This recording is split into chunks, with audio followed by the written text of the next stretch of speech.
अब इस वक्त जो आलमी इदारे हैं, जो मुख्तलिफ आलमी बैंक्स हैं, उनको भी एक तरह से तशवीश और ख़दशात हैं कि अब पाकिस्तान की जो ग्रोथ थी वो क्या इस सैलाब के नतीजे में रुकेगी, जो रिफॉर्म्स का सिलसिला था वो कितनी तेज़ी से चल सकेगा, क्योंकि इस वक्त रिवाइवल बड़ा इंपॉर्टेंट है सैलाब के बाद। जी बिस्मिल्लाहिर्रहमानिर्रहीम। देखें, इसमें दो राय पाई जा रही हैं। एक राय जो है जो थोड़ी सी नेगेटिव है, वो राय तो ये है कि ये सैलाब की वजह से पाकिस्तान में बहुत ज़्यादा तबाहकारियाँ हुई हैं और उसकी वजह से हमारी चावल और इसकी जो कॉटन की जो क्रॉप्स हैं वो खासा उनको नुकसान पहुंचा है और उसकी वजह से हमारी जो एक तो चावल की एक्सपोर्ट्स मुतासर होंगी और दूसरी तरफ हमारी कॉटन जो है उसकी हमें इंपोर्ट्स पहले के मुकाबले में ज़्यादा करनी पड़ेंगी। ये तो एक व्यू पॉइंट है।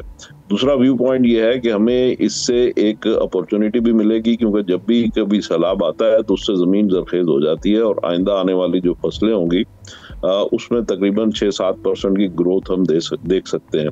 तो 6-7% की अगर आइंदा आने वाली फसलों में अगर हमें ग्रोथ आती है तो इसका मतलब ये होगा कि इकॉनमी में तकरीबन 25-30 अरब डॉलर उसमें फर्दर इंजेक्ट होंगे और उसमें लोगों में खुशहाली आएगी।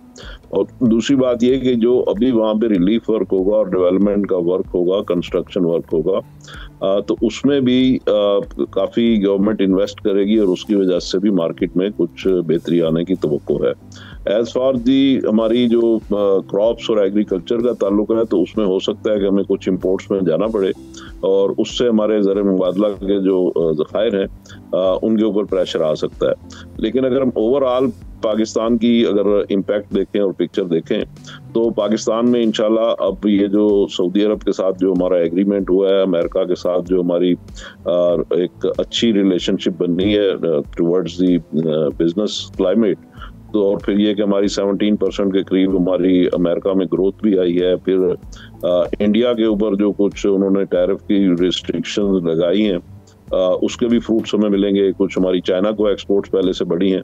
तो ओवरऑल अगर हम इम्पैक्ट देखते हैं तो मैं समझता हूँ कि पाकिस्तान की जो इकॉनमी की पोजीशन है वो पहले के मुकाबले में बेहतर ही रहेगी और इंशाल्लाह आने वाले दिनों में हम देखेंगे कि पाकिस्तान को IMF से भी जो भी 1-1.5 अरब डॉलर मिलना है वो भी मिल जाएगा। पाकिस्तान की जो ज़रूर इसमें एक प्रॉब्लम आ सकती है कि FBR के जो रेवेन्यूज़ हैं उनमें शायद कोई शॉर्टफॉल आ जाए, लेकिन वो भी कोई इतना ज़्यादा बड़ा उसमें शायद नहीं होगा चंक।